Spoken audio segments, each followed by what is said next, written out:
testamento de herederos, que le llamáis. Bueno, testamento, ¿vale? Lo llamamos testamento. Entonces, bueno, este documento, a diferencia de los que hemos visto anteriormente, compraventas, donaciones, poderes, pues es un documento que surte efectos en el momento del fallecimiento de una persona y decide cómo se van a repartir sus bienes, ¿no? Entonces, bueno, pues desde luego tiene que ser un documento bien hecho y técnicamente bien hecho, porque si hay disposiciones que son nulas, que son de difícil interpretación, por eso yo huiría de los testamentos hológrafos, en mi opinión, porque yo creo que es un documento, o sea, el derecho sucesorio es de los derechos, es el ámbito quizá más difícil, ¿no? y más técnicos y que más problemas, limitaciones legítimas y cuestiones especiales tiene. Entonces yo creo que conviene buscar asesoramiento notarial.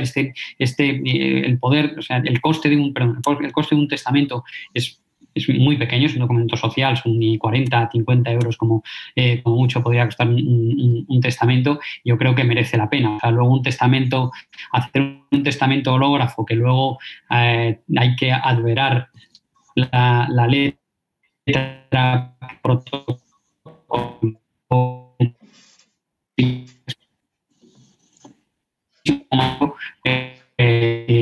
que puede generar problemas de interpretación. Y luego, pues, uno como uno quiera. Sabéis que es el último testamento es el que valdría, ¿no? Normalmente el testamento posterior, salvo que se establezca lo contrario en él, revoca el anterior, ¿no? Con lo cual no puede ir cambiando las decisiones porque la vida nos cambia y a veces hay que modificar los testamentos. Nosotros a esos efectos, cuando autorizamos un testamento, comunicamos al registro que se llama General de Actos de Última Voluntad el testamento que se ha otorgado. Se conserva original en el protocolo y nosotros comunicamos la fecha y el notario que ha hecho el testamento. Nunca el contenido, que es, ¿no? A partir de aquí, pues se pueden establecer, claro, es que los testamentos pues son muy variados, ¿no? Y depende de las circunstancias familiares, del patrimonio de cada uno, de pues las personas allegadas que tengan. Se pueden pues dejar pues a los hijos a partes iguales a establecer mejoras en favor de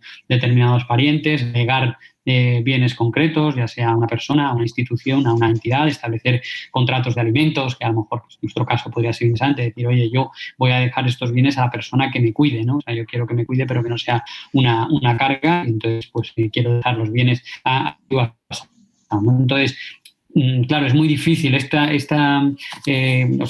Testamento, conviene hacerlo, desde luego. Conviene hacerlo pronto y cuando todavía se tenga posibilidad de expresar claramente su voluntad, desde luego. Y a partir de ahí, pues se nos abre un abanico de posibilidades que dependerá un poco de las circunstancias familiares y del patrimonio de cada uno y de su voluntad, ¿vale?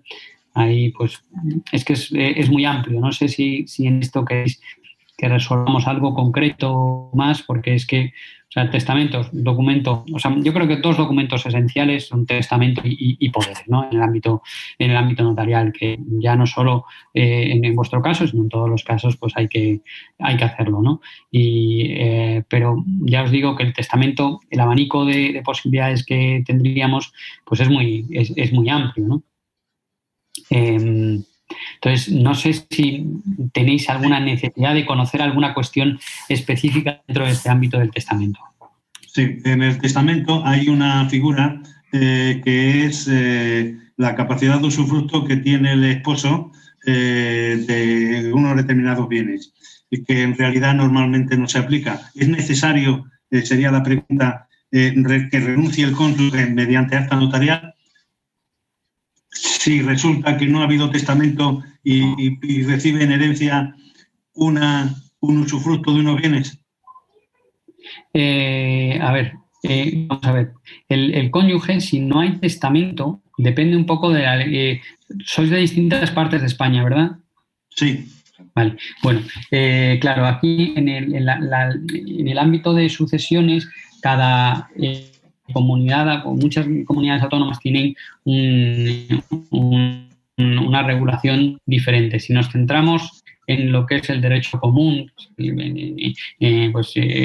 digamos, el Código Civil, ¿no? Y ya, pues en Navarra, en Aragón, en Galicia, en el País Vasco, pues habría regulación distinta. Si no se hiciera testamento, al cónyuge le quedaría la legítima. La legítima es simplemente lo que se llama pues es el usufructo de una tercera parte, el usufructo del tercio de mejora. Entonces, a la hora de hacer testamento, normalmente lo que se hace es extender el usufructo a la totalidad de los bienes, ¿no? De los que deje el cónyuge para una mayor protección. Es verdad que los hijos podrían reclamar la legítima y no sé si por ahí va en el sentido de que hay una especie de renuncia, que no es una renuncia como tal de los hijos, sino que se dice, oye, yo os voy a dejar no solo los 2/3 que os corresponde, sino que os voy a dejar la totalidad, pero a cambio tenéis que respetar que vuestro padre o vuestra madre tenga el usufructo sobre los bienes. Desde luego, si no hay testamento, la protección al cónyuge en derecho común es inferior porque solo tiene el usufructo de 1/3. En otras legislaciones, y ahora ya patinaría un poco porque, claro, como yo ejerzo aquí en Madrid me es un poco más difícil, pero en Cataluña, en Aragón, me parece que el cónyuge se queda con el usufructo universal, aunque no se establezca nada. En Baleares también. Y ya dudo en el resto de comunidades autónomas, pero, perdón, en el resto de derechos forales, pero pues desde luego Andalucía, las dos Castillas, Valencia, Canarias, bueno, en todo eso se aplica este régimen que os he dicho, ¿no? Está perfectamente contestada, sí. Hay aquí una pregunta que dicen, ¿en qué casos son necesarios testigos que no sean familiares para realizar el testamento? Vale, esto ahora mismo, si una persona no puede leer o no puede firmar, serían necesarios 2 testigos, ¿no? ¿Vale? En esos casos, ahora mismo, tal y como está la legislación, serían necesarios 2 testigos instrumentales en esos casos, no familiares siempre, ¿vale? Y no beneficiados por el testamento. Muy bien. ¿Y en qué consiste la figura del defensor judicial? El defensor judicial actúa normalmente cuando la persona que representa a una persona con discapacidad tiene un conflicto de intereses con él. ¿Vale? Entonces, por ejemplo, clásico caso es que en una herencia el tutor de un hermano sea otro hermano en la herencia de los padres. Como ese hermano, que es el tutor, tiene derechos también en la herencia, tendría un conflicto de intereses, porque siempre hay un recelo a que se pueda beneficiar él en perjuicio de su representado. Entonces, en ese caso, es necesario designar un defensor judicial que represente a la persona ¿vale? discapacitada o incapacitada, en este caso, que tenga un tutor con el que exista conflicto de intereses. Normalmente actúa en ese ámbito del conflicto de intereses el defensor judicial. Muy bien, gracias. Una pregunta que realizo yo de viva voz, Manuel. Lo normal es que cuando uno necesite unos testigos, aun cuando sea para las últimas voluntades sanitarias, les diga, al no poder ser allegados en consanguinidad y muy próximos, se suele decir, venid conmigo y decir lo que yo quiero, lo que es esto, cuando en realidad el testigo solo va a firmar porque no sabe lo que le está diciendo, ¿no? Y en alguna ocasión me he planteado yo, ¿qué tipo de responsabilidad tiene realmente el testigo cuando firma como testigo en una herencia o en cualquier tipo de figura, teniendo en cuenta que la mayoría de ellos son testigos o vecinos voluntariosos que no forman parte de la unidad familiar? Bueno, la responsabilidad del testigo en realidad no es nada en cuanto a la voluntad, ¿no? Porque yo creo que ahí es el notario, en este caso, el que tiene que captar cuál es la voluntad y evitar influencias indebidas, ¿no? Son testigos meramente instrumentales en este caso. O sea, la función del testigo en caso de que una persona no pueda firmar es firmar por él. Simplemente, en caso de que no pueda leer el testamento, es apreciar que la lectura que está realizando el notario pues coincide con lo que consta en el documento, ¿no? Pero en ningún caso tendría responsabilidad en cuanto al contenido, ¿no?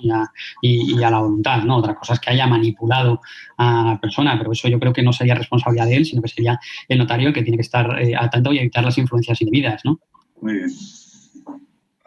Hay una pregunta, no sé si se refiere a lo de los testigos, defensor judicial, creo que era de testigos. Cuando los hijos de la persona fallecida son menores, ¿también es necesario? A lo mejor es la de... Cuando los hijos de la persona fallecida, o sea, cuando los hijos de la persona fallecida son menores, pues si todavía hay un representante de los menores, porque normalmente la patria potestad seguirá ejerciéndola el otro progenitor, pues entonces él lo representa y no es necesario nada más. Si han fallecido los dos progenitores y sigue habiendo menores, ahí sí que es necesario que se les designe un tutor. ¿Sí? Un tutor. Y si el tutor pues recae en un hermano, que sea mayor de edad, si la tutela recae en un hermano que sea mayor de edad, pues en ese caso sí que habría que designar además un defensor judicial, ¿no? No sé si he contestado a la pregunta, pero normalmente es eso. O sea, menores, claro, no podrían actuar, aunque a partir de los 16 años podrían actuar asistidos de sus padres, pero normalmente los menores de edad son representados en las escrituras por los padres. Si ha fallecido uno, pues el otro continúa en el ejercicio de la patria potestad. Si han fallecido los dos, pues ahí hay que designar un tutor, ¿no? La tutela, aunque desaparece del ámbito de la discapacidad, sí que se sigue manteniendo para el ámbito de los menores.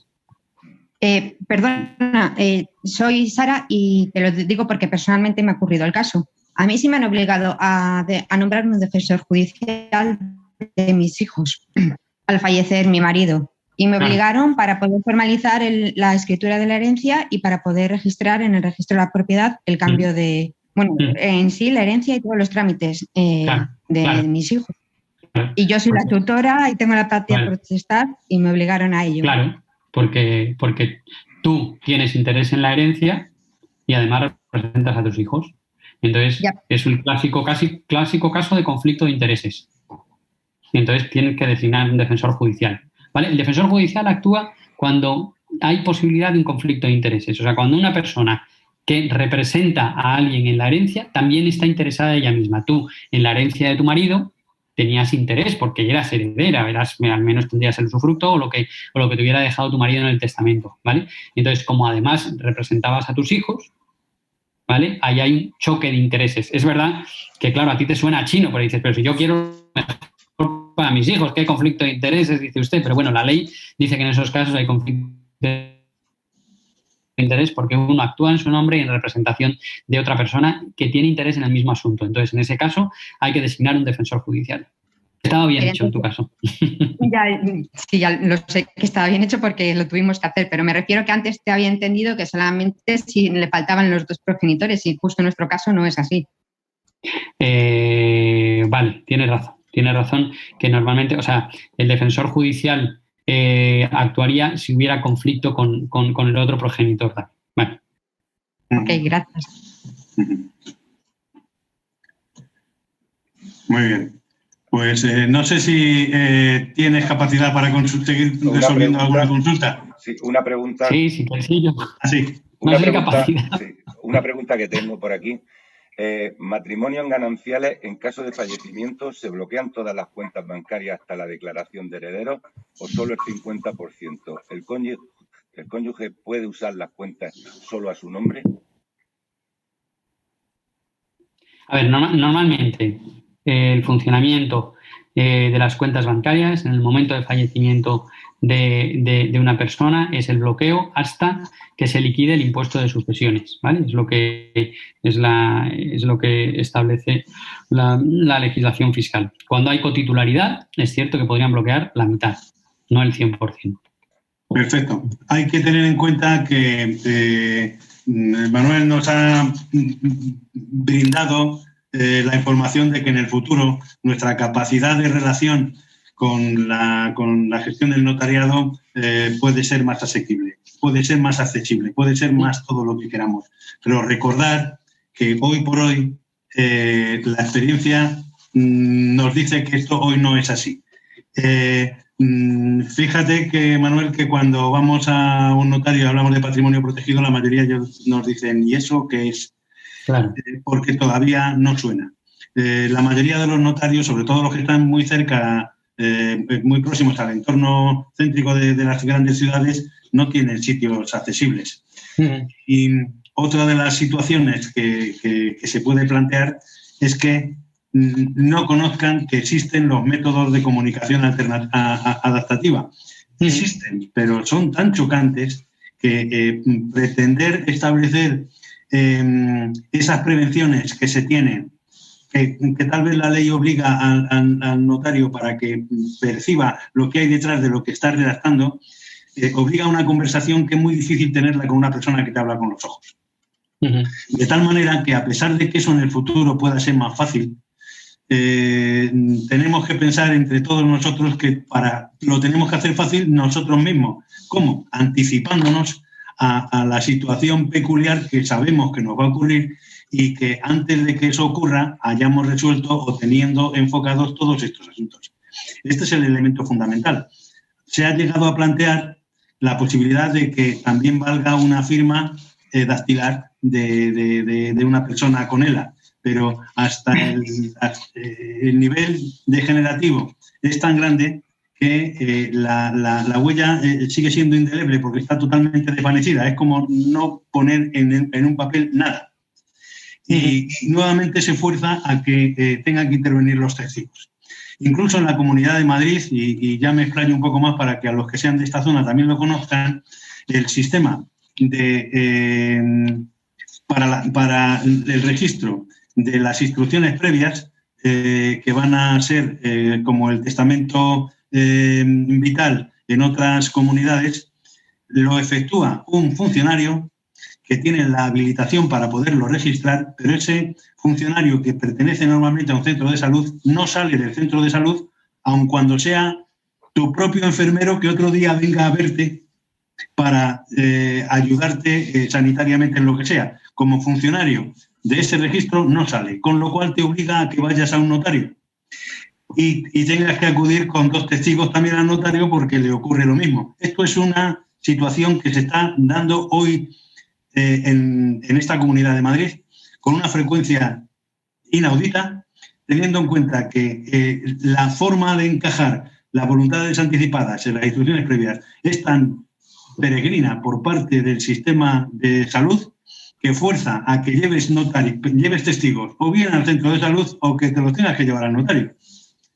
Todo esto lo podemos evitar haciendo todo esto antes de que tengamos que recurrir a esos testigos. Y cuando tengamos que recurrir a esos testigos, cuando ya se nos haya pasado esta posibilidad, pues acordaros de lo que nos ha dicho Manuel y que dentro de poco van a existir otras fórmulas mejores y podemos intentar programar o solicitar que se nos apliquen ya, pero son complicadas. Hoy son complicadas. Pues muchas gracias por las observaciones, porque, hombre, es verdad que esto es muy novedoso y tendremos que irnos formando en ello, ¿no? En los sistemas de comunicación, pues es verdad que ¿no? Como se dice, el papel lo aguanta todo, la ley lo aguanta todo, y esto hasta que se lleve a la práctica. Entonces, a mí me parece buen consejo el actuar de manera preventiva, ¿no? Pues ir resolviendo todas estas cuestiones cuanto antes. Que se darán pasos, ojalá, y que sepamos tratar. Es verdad que nosotros pues, también depende de la experiencia de cada uno, ¿no? Los que estamos más en el mundo de la discapacidad, pues sí tenemos más conocimiento de las figuras del patrimonio protegido u otras instituciones relativas a la discapacidad. Imagino que desde el notariado se hará un esfuerzo formativo, porque yo creo que con esta ley las cosas tienen que cambiar porque los sistemas de lenguaje sean conocidos o por lo menos no sean sorpresivos para nosotros en el momento en que tengan que utilizarse. Pero claro, es verdad que estamos en el inicio de un camino y que ahora mismo quizá las dificultades son mayores y que cuanto antes se actúe de manera preventiva y uno pueda programar, igual que no sé, programamos nuestro ámbito patrimonial, ¿no? Hacemos hay previsiones de pues todos los planes de pensiones, ¿no? Planes de previsión social, ¿verdad? Porque también nos ocupemos de nuestra persona, ¿no? Y con tiempo, con una antelación suficiente para que cuando nuestras facultades físicas físicas y psíquicas nos lo permitan, lo podamos hacer, ¿no? Facilitarnos la vida, en definitiva, ¿no? El día de mañana. Claro. Mira, te voy a poner como ejemplo, porque de esto es una charla, digamos que doméstica también, sí. El hecho de que hay personas que gestionan la constitución de un patrimonio protegido. Y al año siguiente, pues van a poner en marcha un acta de aportación a ese patrimonio protegido. Pero lo normal es que al tercer año ya no pueda ir la persona que figura como administrador. Y entonces el notario diga, pero bueno, ¿cómo venís todos los que estáis aportando y no viene la figura? Ah, porque ya no puede. Claro. Pues no puede ser, porque no ha otorgado el poder. Pero ¿cómo va a otorgar? ¿Por qué tiene que otorgar un poder si él es el propio administrador? Está muy bien, está bien claro. O sea, en vuestro caso, probablemente en el propio documento. Claro, es que claro, el ámbito de la discapacidad es muy amplio. Entonces, en vuestro caso, probablemente en el propio documento constitutivo del patrimonio haya que prever ese poder. No sacarlo ni siquiera a un documento aparte, ¿no? Sino, claro, es bonito bonito, es duro lo que planteas, ¿no? Pero que es verdad que en vuestro caso quizá la escritura constitutiva del patrimonio deba contener ese apoderamiento en previsión de que el día de mañana el administrador no pueda hacer esa documentación, ¿no? De las aportaciones sucesivas. De la misma manera, si en un momento determinado un operador de un banco bloquea una cuenta es porque no hemos sido previsores, porque desde tiempo atrás siempre tenemos 3 años para hacer las cosas bien. Y a partir de ahí nuestra degeneración será tan grande, que todo lo tenemos que prever antes. Con lo cual, de alguna manera, no es culpa del banco, también es culpa nuestra, porque si tuviéramos varios apoderados con poderes bastantes en el banco, estas cosas no ocurrirían. En realidad, siempre volvemos a lo mismo. Tenemos que ser nosotros quienes nos apoyemos en lo que nos puede aportar la administración. Y más adelante, aprovechar los recursos que la gestión del notariado tiene.